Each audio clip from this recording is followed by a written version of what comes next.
Hi guys, this is rather strange after a long YouTube hiatus, but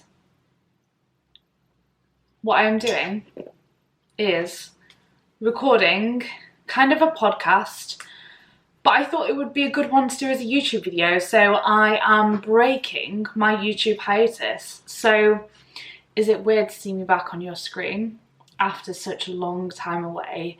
I'm obviously no longer a bodybuilder, so that is pretty much going to be the topic of this YouTube video. I'm also going to start recording as a podcast and upload it as part of my usual female fitness podcast. But yeah, I thought it would make a good YouTube video, so here we are. I asked for questions on Instagram and I got some really good questions actually about my transition away from bodybuilding, away from solely bodybuilding, because I still do some hypertrophy style sessions, to more of a sort of well-rounded approach to training and nutrition. I have more of a health focus now, as I've spoken about previously on the podcast, and my goals are no longer purely based on my body composition.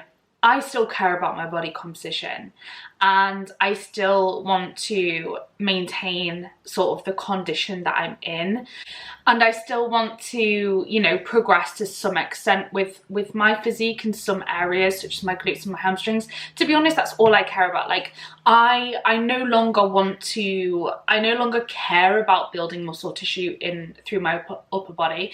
If it happens, it happens, and I haven't got an issue with that if it's a byproduct of my training, but I no longer care about pushing for maximal development through my upper body.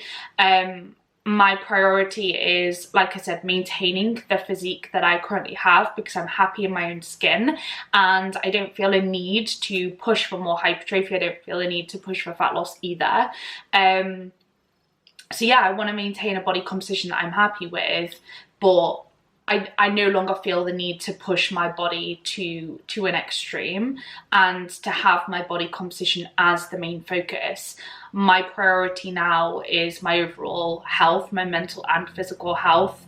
I want to perform well, I want to get fitter, get stronger, and I want to live my life. I want to live a balanced life, be able to enjoy social occasions with no guilt attached. I want to be able to enjoy them whilst maintaining a really good relationship with food. And you know, you'll see a lot of people and they will enjoy social occasions, but when they have that occasion and they almost see it as their one opportunity to go all out on food and they feel restricted throughout the rest of the week. That's not where I want to be, and that's not where I am. I feel very relaxed around social occasions, and I'm very in tune with my hunger cues now. I don't track my food anymore the majority of the time. There's been the odd occasion where I've tracked in the run up to a CrossFit competition just to make sure that I'm eating enough more than anything. Just as like a reference point, I've tracked a few days, but on the whole, I don't track my food anymore. I'm very in tune with my hunger cues. I obviously have tracked for years in the past, so I have an awareness of what I need. It's not like I have zero education on nutrition. I do have that background education and I do use that knowledge. I still have food guidelines that I follow. So for example, I have several servings of protein throughout the day. I have a serving of fruit or veg with each meal. I love fruit and veg, like genuinely love it. Health is one of my main goals. So of course I'm going to include lots of nutrient dense foods in my diet. I'm very mindful with my food. So I sit down to eat my meals. I chew my food properly. I eat slowly without distractions. And if I'm full halfway through a meal, I will stop. I won't feel like I have to eat everything that's on my plate if I'm not hungry for it. I don't feel like I need to eat for the sake of it. And yeah, I'm just in a really, really good spot with nutrition and with my life. Like I have a better social life than I think I've ever had in the past. I am genuinely really, really happy. I have so much energy for training. I'm recovering really well. I have a better sex drive than I ever had when I was competing. So yeah, I loved competing in bodybuilding whilst I did it. And at the time, it was 100% for me. Like, I loved it whilst I was doing it. But I'm now at a point in my life where I value other things. I value my social life. I value my sex life. I value having balance and being able to put more time, energy, and effort into work that, you know, competing, it takes up a lot of time, energy, effort. You have to sacrifice other aspects of life to be the best bodybuilder you possibly can. And my values no longer allow me to sacrifice what would be required to sacrifice to compete in bodybuilding anymore. It's just what I personally value, and I'm very in tune with that. I'm very in tune with my needs. So that's where I'm at right now. Bit of a ramble there, so sorry about that, guys. But on to the Q&A/podcast. So like I said, I put up a questions box on my Instagram, and I got lots of really good questions about my transition away from purely bodybuilding to following a different approach to training. And for those of you who don't know, I do a couple of hypertrophy sessions over the week. Those hypertrophy sessions are glute hamstring focused. So I don't do any like upper body bodybuilding. I just do glutes and hamstrings essentially. A little bit of quads thrown in there, but my quads seem to have grown quite a lot since I started CrossFit. So I don't do much quad dominant hypertrophy work at all. Do the odd leg extension here and there. Sometimes I just don't do anything at all. But we do a lot of like barbell back squats in CrossFit. We do a lot of deadlifts. So obviously I'm getting some quad engagement from those exercises. I'm getting some quad volume in over the week when we do some of our strength work in CrossFit. So yeah, I do 2 hypertrophy sessions, glute hamstring focused. And then what I usually do is 3 to 4 CrossFit or strength and conditioning style sessions. And what I mean by that is, when you go to a CrossFit box and you go to a CrossFit class, it will usually be split into a strength section followed by a WOD. The strength section might be, for example, back squats, 5 sets of 5. You would do that exercise, you would then have a short break, and then you would go into a WOD. WOD stands for workout of the day. And essentially it's a mix of cardio, barbell movements and gymnastics. The barbell movements are both like your traditional overhead press, squat, deadlift, but then there are also the Olympic lifts in there. So you've got your snatch, you've got your clean, you've got your jerk. So it's a mixture of lots of different barbell movements at a lighter load. So not like, you know, 100 kilos or anything like that, at a lighter load if it's in a WOD. And like I said, gymnastics. So you've got your pull-up variations like kipping pull-ups, you've got muscle-ups in your gymnastics, you've got toes to bar, and then there's the cardio element, which is like burpees, the rower, the bike,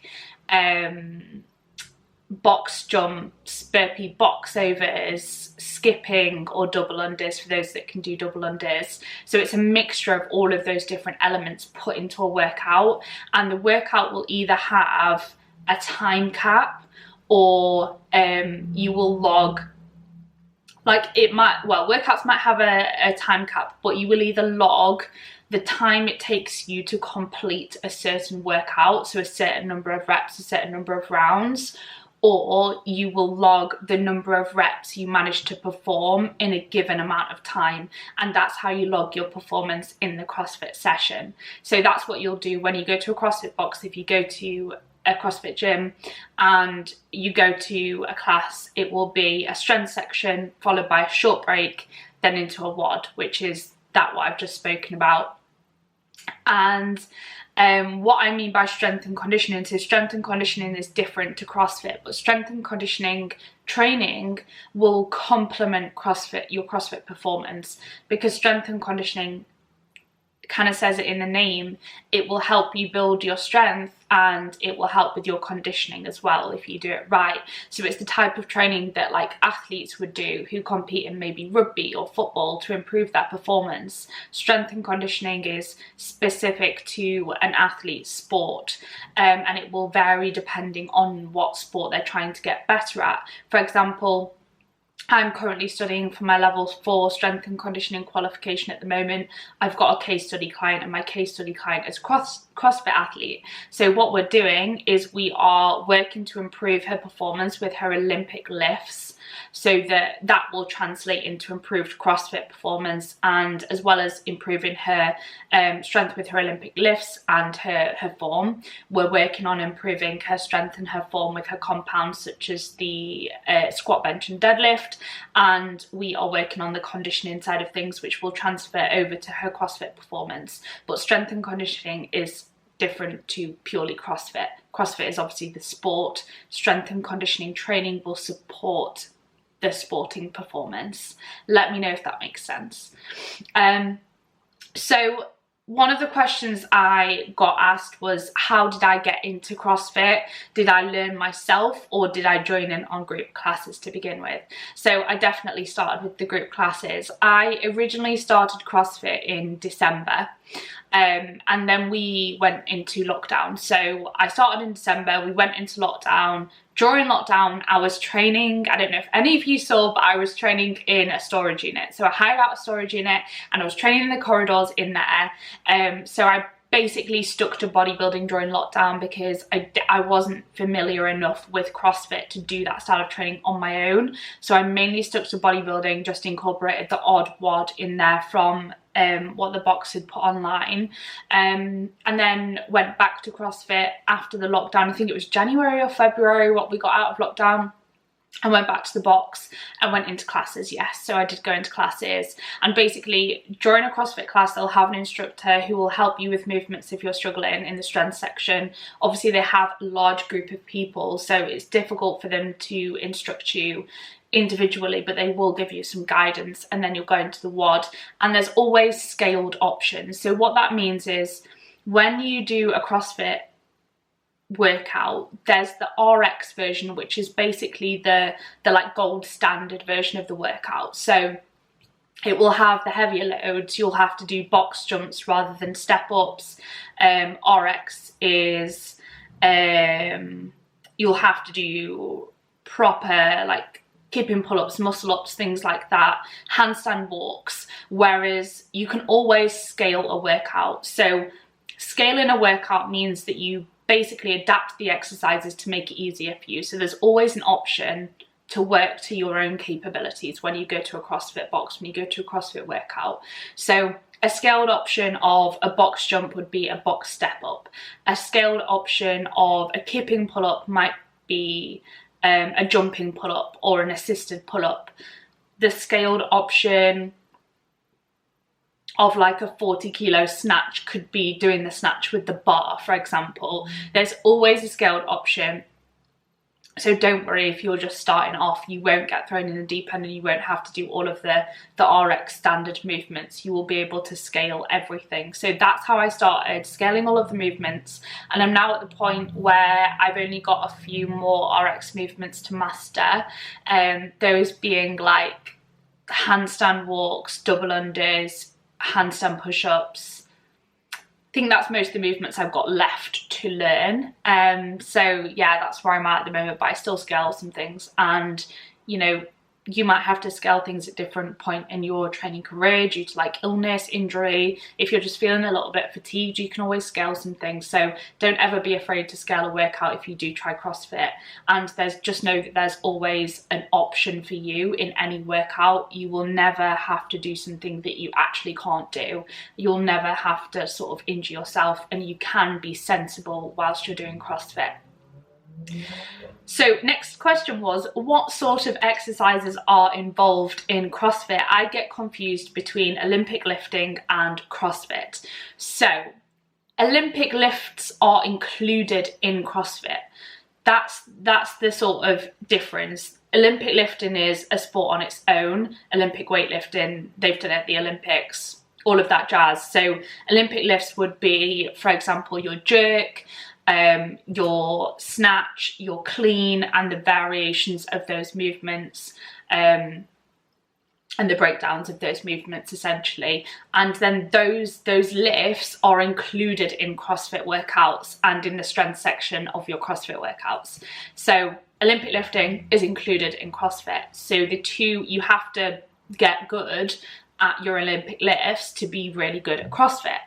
And that's where that comes in, if that makes sense. But on top of that, in CrossFit, you've got your Olympic lifts, you've got your compound movements like your deadlift, like your squat variations, your overhead squat, front squat, back squat. Then you've also got in the WODs, gymnastics and the fitness part. So you've got running, you've got rowing, you've got the bike, you've got your gymnastics movements like toes to bar, muscle ups, pull-up variations like kipping pull-ups, butterfly pull-ups. You've got box jumps, burpee box overs, double unders. You've got wall balls, you've got handstand push-ups. There are a lot of different, you've got lunges. There are so many different exercises thrown into CrossFit. Rope climbs is another one. The peg board. It's never ending, and that for me is part of what makes CrossFit so much fun and so engaging and so enjoyable, because there are so many different elements of it, and there's almost always going to be room for improvement. Like no matter what level you are at CrossFit, there's always going to be something new to learn, and they're always throwing new things in there, and they're always making the weights heavier for RX, and they're always challenging the athletes. So it's one of those things that's very engaging, and you have to learn to be okay with being really bad at it to begin with, and you have to learn to be okay with always having room for improvement and probably never feeling like you've mastered it, because there's so many different elements to master. But that for me is what makes it fun and engaging and in line with my goals at the moment, because there's a huge fitness element, but I'm also working on my gymnastics, which is really fun and something that I've not done before, and I'm also working on my strength. So it works really well for my goals at the moment, and that's why I'm incorporating it into my training.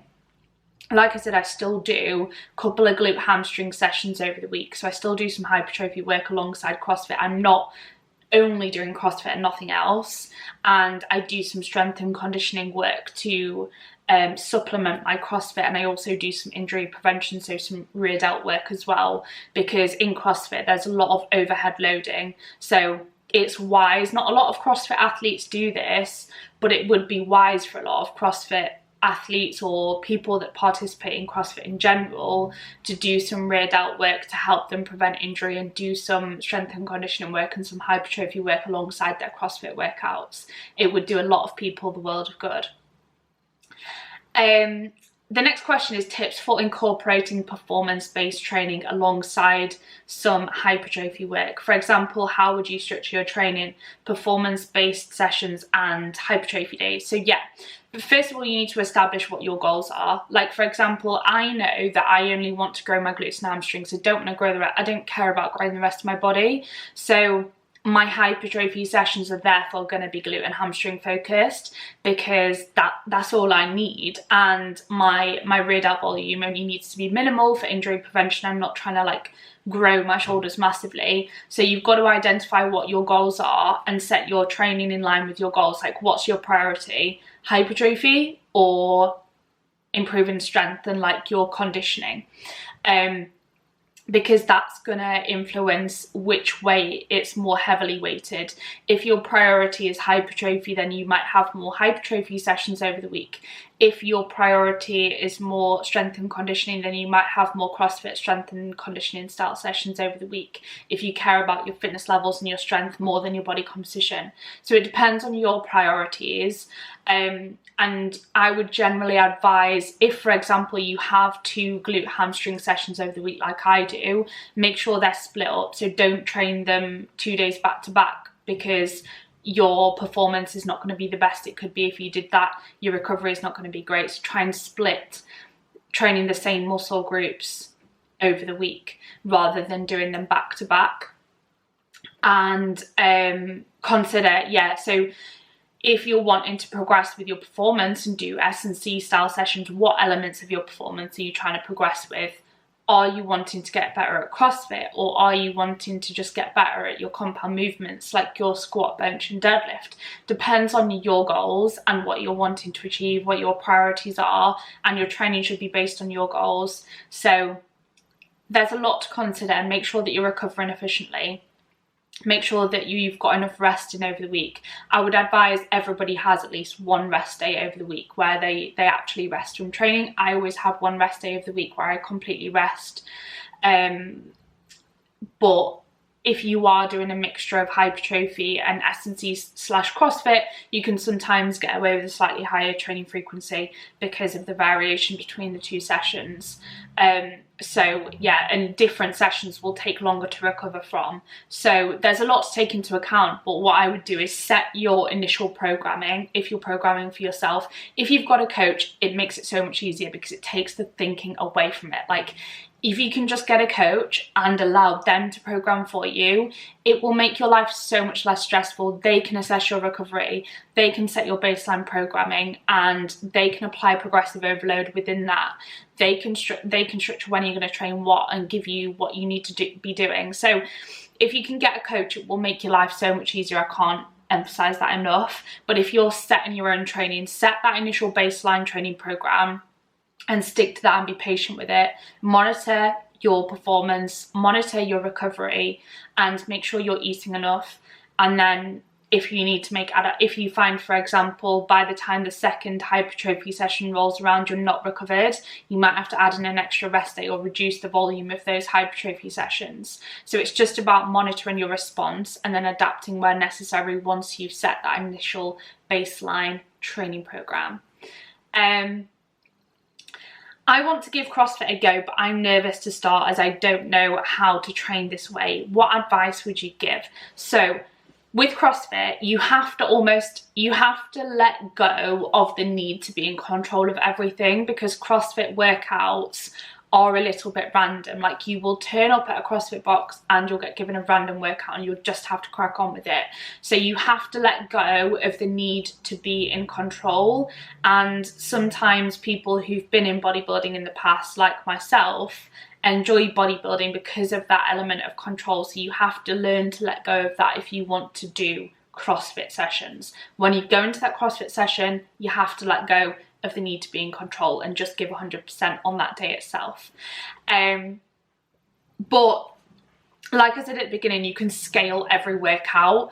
So don't ever be intimidated, because you'll never have to do something that you can't do, and you will learn. And that's the fun part of it, like the learning process. The fact that there's always room for improvement, there's always room for progress, is great if you allow yourself to lean into that and enjoy that process and enjoy that lack of control. You can always have control in your hypertrophy sessions over the week, but if you're doing CrossFit, you have to let go of that need to be in control to a certain extent. But yeah, it's just one of those things that you've got to just dive in head first and give it a shot. And like I said, don't be nervous. You can scale the workouts. There's never going to be anything that you're forced to do that you actually can't do. So just go in head first, give it a shot. You'll realize that everyone's so lovely in CrossFit. Like, everyone I've met through CrossFit has been so welcoming, so down to earth, so lovely.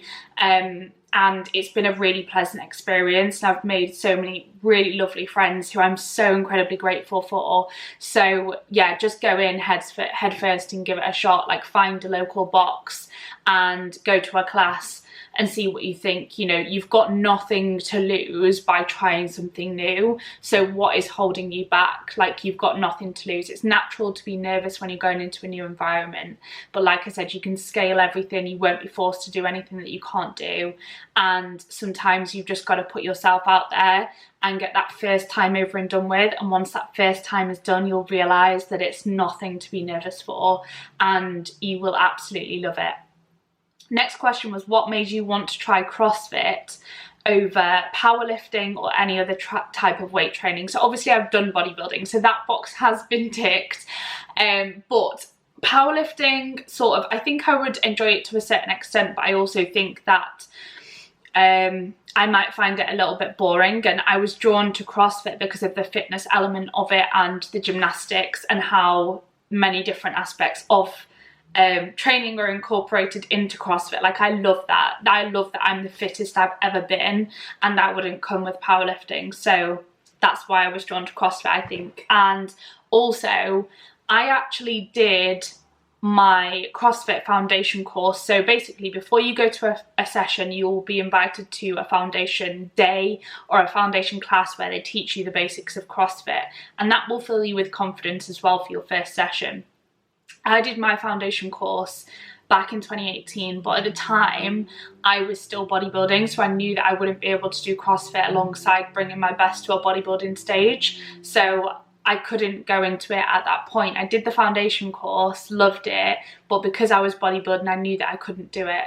I have some family who train at the CrossFit box, and it's literally around the corner from me, so I kind of always had in the back of my head since that foundation course, I'd always like to go into it at some point. So now is the time, you know, now I'd stopped bodybuilding and I didn't have to worry about bringing my best to the stage anymore. It was feasible for me to try CrossFit, so I just decided to go back and give it a shot. I did my first session and honestly, absolutely, I felt so amazing when I did that first CrossFit session since I come away from bodybuilding. It just made me feel so good mentally. It was a massive mental escape.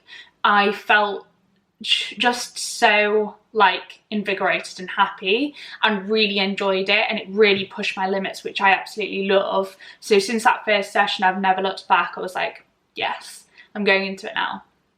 So yeah, that's how I sort of got into it again since that foundation course back in 2018. And the next question was, can you muscle up yet? No, I cannot muscle up yet. I've not tried a muscle up, to be fair, so that's pending. We will see. Might have to try a scaled option first. And the next question was, how does a competition work? What is the scoring like? So in a CrossFit competition, first of all of the ones that I've done so far have been team events. So I've done one which was same-sex teams of 2 and one which was same-sex teams of 3. So there are also individual competitions, but I like just competing for fun as a team. In local competitions, it's nothing crazy. And in terms of the scoring, so like I said before, different workouts are scored in different ways. In some workouts, it'll be a case of whoever gets the most reps in a given amount of time. In other workouts, it will be whoever finishes first, like wins basically that workout. So there'll be several heats throughout the day, and in a heat there'll be like 8 teams on the floor, and you'll have a certain workout to complete, and whoever finishes first obviously wins, and they get a given amount of points on the scoreboard for winning. And then I think it's whoever gets the least points, so like you get less points the higher you place in that workout, and then whoever has the least points at the end actually wins. So that's how the scoring usually works, but it's more clear cut than bodybuilding. Obviously there's politics involved in bodybuilding, there's perception involved, whereas in CrossFit there isn't. It's just like you can't fake whether you finished first or not. You either finish first or you haven't. Do you know what I mean? You've either beat that time. You can't cheat. You've got judges counting your reps, you've got judges looking at your times. You can't cheat the times or cheat the reps. So it's either whoever completes the most reps in a workout or whoever finishes the fastest. And then there's also usually a strength component at competitions as well. So it will be like a 1 rep max snatch or 1 rep max clean, or a complex, like a clean complex where you have to do a hang clean and then a clean from the floor, and whoever gets the most weight obviously wins that component of the competition as well. So yeah, there's usually in a competition there's a lifting section. So there's a lift which is either a complex, a 1 rep max, or a ladder, and then there's like say 4 other WODs throughout the day, and in the other WODs it's based on how many reps you manage to get or who finishes the fastest.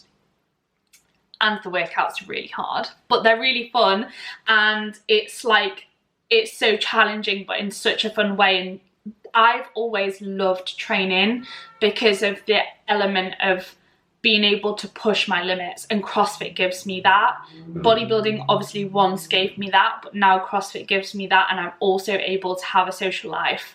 I'm also able to be healthy, to function properly, and to put more time, energy, effort into work. So CrossFit really works for me now, and bodybuilding wouldn't work for me in my life right now. It just isn't in line with my values anymore, and I'm much more of a well-rounded person than I once was when I had to dedicate my entire life to getting shredded and stepping on stage. So that's where I'm at, guys. I hope you enjoyed seeing my face after my YouTube hiatus. I don't know why I'm doing a front double bicep, but let me know if you enjoyed this. Please do like and subscribe and share if you did. Thank you for taking the time to watch this. I really do appreciate it from the bottom of my heart, guys. And if you're watching this on the Female Fitness Podcast, please do like, subscribe, and let me know who you want to hear from and what you want me to cover. But thank you so much. Maybe I'll do another YouTube video at some point, who knows. Let me know if you want to see it, because there's no point in me doing it if you're not going to watch it. So let me know, and I'll see you in the next one.